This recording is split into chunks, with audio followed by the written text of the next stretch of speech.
Life as We Know It with Tom Walton. Readers with long memories may recall a wonderful old television show called Meeting of Minds, hosted by the great Steve Allen in the late 1970s, in which Steve would interview prominent historical figures portrayed by actors.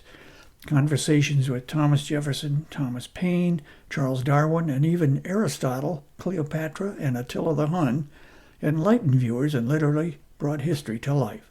We could use the late Mr. Allen's interviewing skills today, perhaps to sort through the Trump administration's claim a while back that millions of Americans, some of them as old as 250, are receiving government benefits to which they are not entitled. It grinds my gears to think that someone who was alive during the American Revolution is living it up on tax dollars I provided. If so, I'd love to talk to him, since Mr. Allen's not available. Okay, living it up at their age is probably the wrong way to express it, but just imagine it. If the president and his minions are right, there are beneficiaries out there somewhere who actually saw Hamilton in the flesh. By minions, I mean one minion specifically, Elon Musk. For 130 bizarre days, Mr. Musk and his chainsaw oversaw the Department of Government Efficiency, a non sequitur and oxymoron if ever I heard one. The DOGE alleged that millions of dead Americans are receiving benefits. This would be a gross misuse of federal dollars if it were actually the case, but according to the Social Security folks, it's not as bad as it sounds.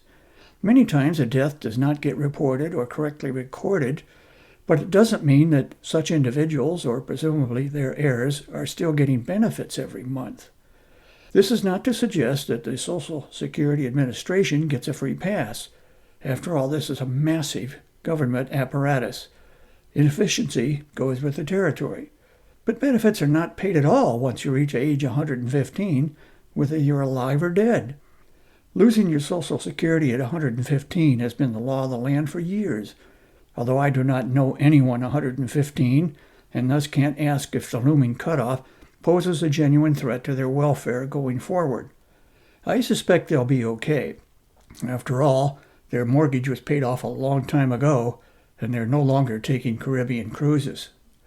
Whether through fraud or mismanagement, the fact remains that Social Security is on the path to insolvency, and it could happen in the next decade.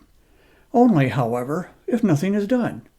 Nobody in either party wants to see that, or worse, be accused of causing it through inattention. A remedy of some sort will be found, but there seems to be no hurry to find it. It's like a dead goat in the barnyard. Nobody gives it a second thought until it starts to stink. But what about those 250-year-old Americans? If I could find one, I'd have so many questions for him. Was rosewater effective at all as a deodorant? How great was it to take that danged wig off at night?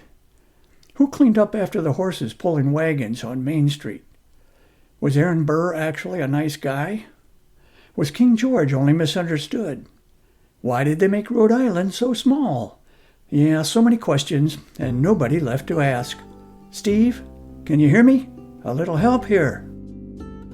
Life as We Know It is written and hosted by Tom Walton and is a production of WGTE Public Media.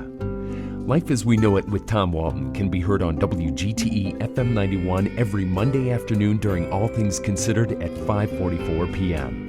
Or hear past episodes at wgte.org/life.